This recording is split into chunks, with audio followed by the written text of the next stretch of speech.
Hello everybody, my name is Aceface. Welcome back to EVE Online. Today I'm going to be testing out that super duper cheap T5 Gila again to see if we can actually beat another site again. I want to see maybe if we get like an unlucky site this time, see if maybe we'll die or not. But anyway, this fit was sent to me by Bergstentwitch, also known as Freany. So we'll get into it. We're on the test server because I want to just test this out. I don't want to actually risk this, or I don't feel like risking this right now. But if we get a lot of good successful runs, you know, maybe I'll try this out on Tranquility. Actually, that'll be quite fun. Let's see if we can do that on Tranquility. Actually, we need to repair our drones. This is very important, so we'll repair our drones real quick. Alright, drones repaired, let's go. I've got this bookmark here with the safe where it's like basically in the middle of nowhere, because you know you have to have a distance from objects to be able to deploy an Abyssal trace. And we're using the, like usual, we're using the Agency Hardshell TB5 Dose 2 booster. This makes me have a little bit of a better shield boosting amount. We're using 2 large shield boosters, so pretty beefy amount of tank. But the thing is, it's only a compact shield booster, so it's not really the most advanced kind of shield booster. It's like just the compact Tech 1 more meta version. It's not like that amazing. We've also only got two launchers, 2 rapid light launchers and a heavy missile launcher to get a bit of extra range if we need it.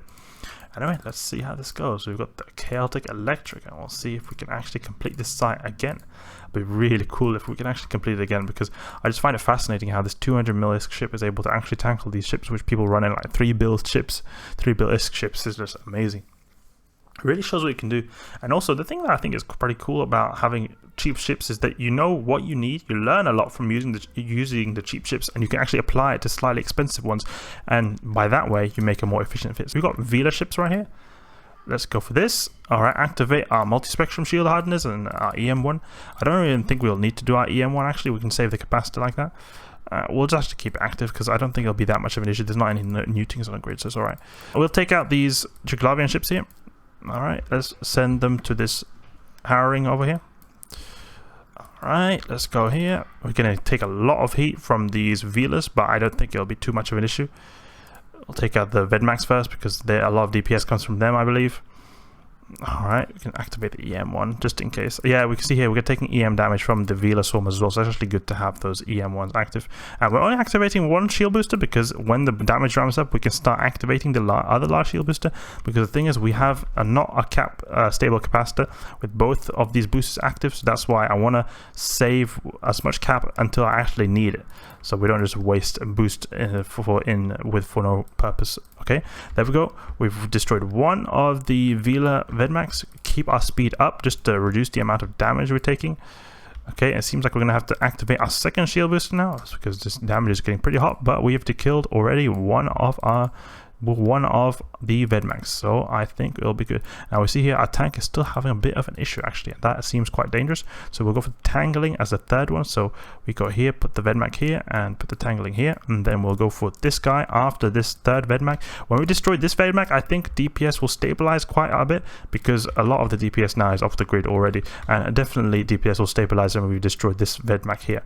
Okay, so we keep going, we can see here we just keep going in space, hold down Q, double click in space just to keep going. We can actually lock up our bioadaptive cache over here, so that's really nice. Actually, we can actually turn off our second last shield boost here, because you can see the tank is stabilizing quite a bit, which is really great. Okay, and we can start locking up the rest of the dynamics. So that was an easy wave right there, easy peasy, easy money right there. We can actually make our way to our bioadaptive cache to get a bit of extra, to get the speed up towards the cache. Will collect the loot, see if it's good stuff. You know, the bad thing about the test server mostly is that you're not going to get it on Tranquility, so it's kind of in vain in terms of loot. But that's not the reason we're doing this. The reason we're doing this is to test out things, testing out things to see if they'll actually work on the live server. So we've got all the dangerous stuff off the grid. We only need to activate 1 of our large shield boosters. This is a wrap. This is a wrap for this wave at least. What I'm most interested in is definitely the Charybdis. Charybdis is what I'm most interested in, how that will turn out, because I have a fear that Charybdis will be the end of me, or at least the end of this ship. And also the thing I worry about too is if there's a lot of neuting Triglavian ships, because if this ship is not cap sail with both boosters on, and I have a feeling that we will not have enough time to kill off all the starving Triglavians if we are up against them. But this wave, at least, the Vela wave was no issue, and the Vela waves are usually quite easy compared to the normal Triglavian waves because they in general do not do as much damage as standard Triglavians. So collect the loot here, absolute crap loot as per usual because of my luck, you know. But we go here, continue here. I've heard that some people can use the Vagabond as a cheap alternative to running T5 Abyss because it has a really good boosting bonus to its shield boosters, so it's able to boost quite a bit. The Gila has, you know, one bonus to shields, but it's not the same way as the Vagabond because it has a boosting to its resistances. So I think the Vagabond actually turns out to have a bit better tank. But the thing is, the Gila is really good because it's able to use the drones and the light missiles and has really good general damage. So I don't know, I think they may be tie to tie. In some ways the Vagabond probably is a bit better, in some ways the Gila is probably a bit better because it can... Oh my, drones! Our drones, return our drones! No! Our drones are like almost getting killed. You see that? Speaking of drones, oh yeah, did you see that? We were close to losing those. But I mean, honestly, really, it doesn't really matter at this point because we can't really use these drones now unless their shields, you know, recharge. That's something I really wish they could do. I wish they could have repair the armor in the drone bay when you return them. Really annoys me that you have to have the shields recharge but not the armor. But I can kind of understand because you don't got an armor repair in there. Shields, you know, they passively recharge. Alright, so we've finished this first wave in 5 minutes, which is really good time. Let's return our infiltrators and go to the next room because 5 minutes is a really good time. Alright, I prefer see that if it's 15 minutes or less, then that's a really good time. If it's more than 5 minutes per room, then it can get a bit shaky because then you don't have that 5 minute buffer in case stuff goes bad. Okay, but this is an interesting room here because we've got the Bethnic Abyssal Overmind. So this will be interesting because he can do quite a bit of damage. But if we're gonna try to kite this guy. And let's go for all the, let's see now, we're going to get to kill these spotlighters because the spotlighters will be able to make our target signature radius bigger, and they'll make it so that it's very easy for this Bethnic Abyssal Overmind to kill me. But it seems like this guy is missing a lot. Oh no, he's actually not missing a lot. But tanking pretty well, you see. It doesn't seem like we're going down too fast. Okay, let's see in here. It doesn't seem too dangerous, actually. It doesn't seem too dangerous. And also, when we take out these spotlighters, the damage will actually reduce slightly because of how our signature radius will become smaller there. Let's kill this fogcaster. Let's go. Our drones are on this. Let's have send our missiles towards the plate forges actually, because they'll be repairing this guy. Okay, so it seems like the damage is ramping up quite a bit from this Bethnic Abyssal Overmind. So we're going to have to activate the second shield booster, but we're going so slowly, which is really annoying. Okay, keep going, keep moving. See now, 30 kilometers away. We should be alright. We should be alright. Okay. It seems like our shields are going down quite a bit actually. Let's send our missiles and then put our heavy missile here. We may have to overheat a bit before we come into range of the Bethnic Abyssal Overmind, because when we come close, then we'll be good. We'll be able to speed tank this guy very easily speed tank this guy. Let's send our drones on the Bethnic Abyssal Overmind now because we need to start doing damage actually. Okay, let's keep going. We're in the easier version of the T5s as well because we've got the minus 50% EM resistance. We can have minus 70%, and that'll obviously make so that our tank is not as good. But it seems like we're holding out pretty decently. The good thing about the Bethnic Abyssal Overmind is that he does not have... Oh, that wrecking shot right there. Let's overheat a bit. Yeah, that really slapped us hard with that wrecking shot. I do not like that. But we'll overheat a tiny bit here just to get our shield boosting up. That looks a bit scary right there. That looks a bit scary right there. Overheat just one cycle on this afterburner right here. Stop overheating, it's getting a lot of heat right there. But it seems like we're getting quite close. If we orbit at 10, orbit at 15 I mean, then it should be alright because he has a web as well, so he'll make it so we go even slower. But look here, it seems like our armor is going up, so that looks really nice. The wrecking shot, obviously, this is what I'm talking about, guys. Wrecking shots are important to take into consideration, even though there's a low chance that they occur. The wrecking shots can happen, and this can happen right here. So you've obviously got a bit of a buffer, you know, with your armor, but if you take 2 wrecking shots or more, that buffer will be gone and you will eventually die. So really be careful for the wrecking shots. Let's go back here because we're going to go full into the abyssal depths. Alright. Let's deactivate one of our shield boosters because we're going to run low on cap otherwise. I think we are able to speed tank at this range. Just keep manually piloting to the side to keep transversal up. You know, hold down Q, double click, hold down Q, hold double click. a bit, just so you don't keep going, because if you double click in space, you will eventually go out, and that can happen if you forget. But also if you forget with this, you'll be just staying slow, so that's also a bad thing about doing this hold down Q and go. Okay, so we got another wrecking shot. You see here, these wrecking shots are stuff you have to really take into consideration. They can occur. Look, we've already taken 2 wrecking shots. All right, let's go here. Seems like it's good. He's melting, he's dying, look here, third wrecking shot. So wrecking shots, really, they do occur. Do not think that you're going to be lucky and wrecking shots won't occur to you. They will occur, and it's something you really need to watch out for. But it will be really amazing if we're against Charybdis next, because that will be a perfect test of this Gila, see how it goes. You know, or actually what would be the best test is if it had the 70% EM resistance, because we've only got the 50% and we're a bit tankier.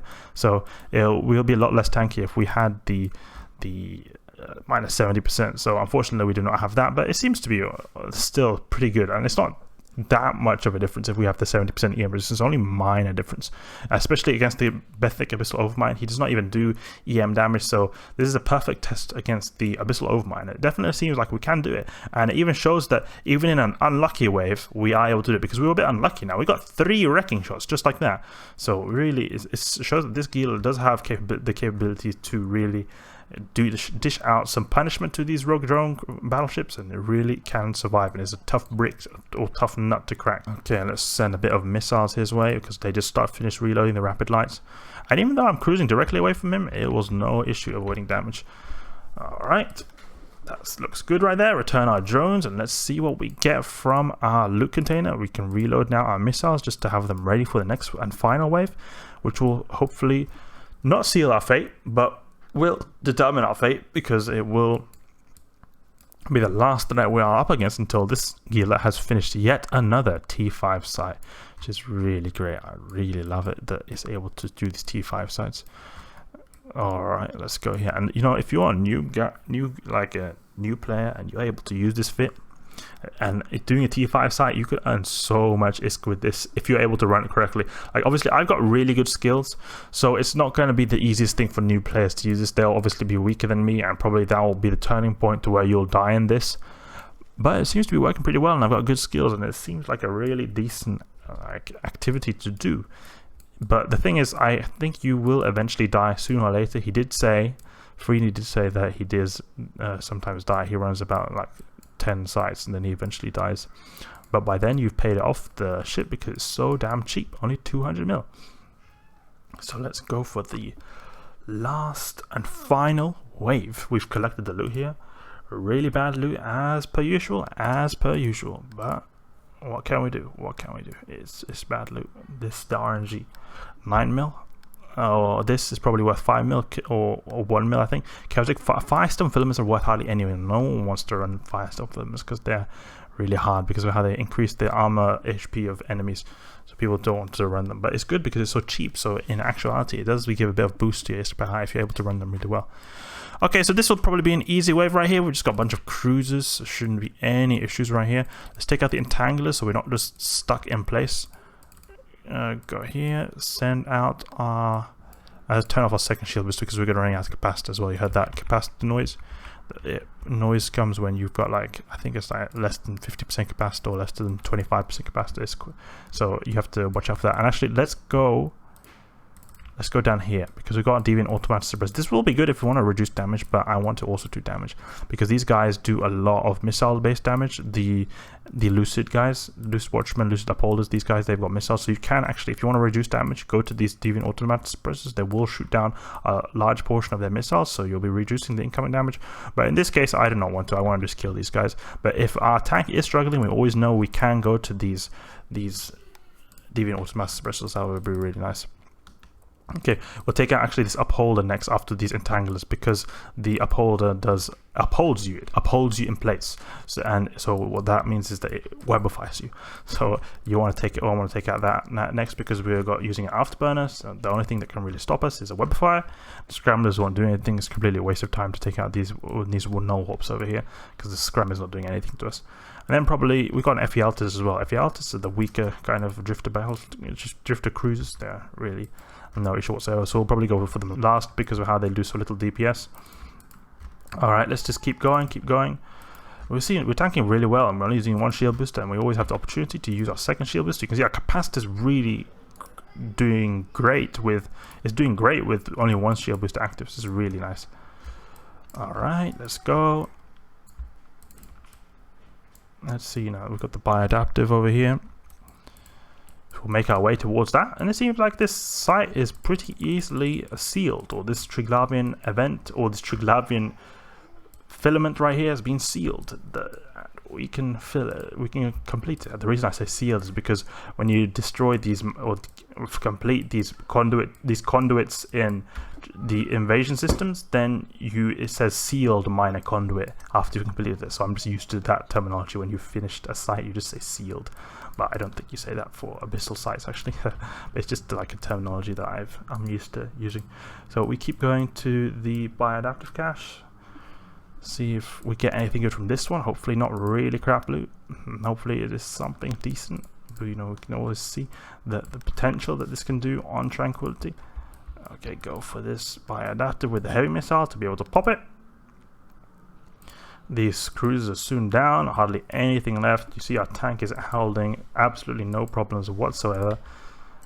I wish it was Charybdis, but Charybdis unfortunately will not be faced today. Charybdis though, the good thing about Charybdis is you can orbit at 500. The thing is with the Bethnic Abyssal Overmind, he has a web. So if you orbit at 500, he'll web you. So I think it will be better you'll have a little bit of easier time speed tanking the damage from Charybdis because of how you can get orbit at 500. You can't orbit at 500 like I did before in Bethnic, because then he's gonna web you. And I don't know how effective. I don't think the web is actually that effective, but it's still, I think it does increase the chance that you get hit quite a bit, even if it is still pretty effective, or just even if you are webbed to avoid damage. So that was really crap loot. Look, what is this? 12 mil, maybe like 13 mil if you count the filament price, because the prices, you know, they're skewed on the test server. The firestorms anyway are not worth that much. They're worth like a mil. As I said before, they're worth like a mil or something. Go towards the origin conduit, and that's it for this T5 electrical site done. The 200 mil is Gila. Actually, it's not worth 200 mil. It's worth 190 mil. Actually, I tried buying it on the Jita, on the Tranquility server and in Jita, and I see actually how much it would cost to actually buy this, and it was only 190 mil actually. That was really nice. I was really impressed how it's actually cheaper than it actually says it costs, because it said that in the fitting window it costs 200 mil. Usually stuff costs more in the fitting window than it actually costs, but on this was a nice surprise to know that it was actually costing less. So only 190 mil for the ISK for this Gila right here that is running T5 site. So I'm really happy with this. I grabbed in our drones and go for the origin conduit. So that's it for this T5 site, guys. Hope you enjoyed. I'm really impressed with this ship. I was just able to smash through T5 sites like this. We had a bit of an issue with the wrecking shots. We could see here it took a little bit of arm damage, but the overheating seemed to solve it, and we obviously have it's a bit forgiving to have that buffer of armor and structure in case the wrecking shots are unlucky. We're obviously unlucky with getting 3 wrecking shots like that, but it went really well, and I hope you guys enjoyed. And if you did, please leave a like and subscribe, and I'll catch you guys later.